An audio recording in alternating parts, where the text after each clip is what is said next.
ఈ కథ మన Indian Warren Buffett Rakesh Jhunjhunwala ఒక చిన్న విలేజ్లో ఉండే అబ్బాయి బిలియనియర్గా ఎలా ఎదిగాడు అనేది ఈ స్టోరీ. రాకేష్ జుంజున్వాలా 1960లో రాజస్థాన్లో ఒక చిన్న విలేజ్లో పుట్టాడు.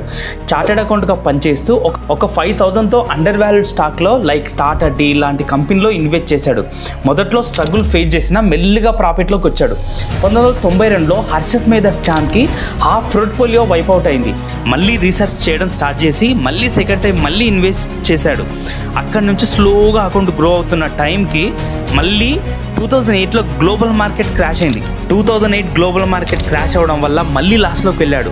అప్పుడు ఎయిర్లైన్లో ఇన్వెస్ట్ చేస్తూ మళ్ళీ సెట్ బ్యాక్ అవుతూ వచ్చాడు. Largest individual investor in India, own stake in over 30 companies. ఆయన సీక్రెట్ ఏంటంటే పేషెన్సీ అండ్ కన్విక్షన్.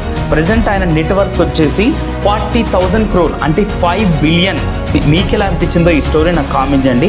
ఇలాంటి మంచి మంచి వీడియోస్ కోసం మన పేజ్ని ఫాలో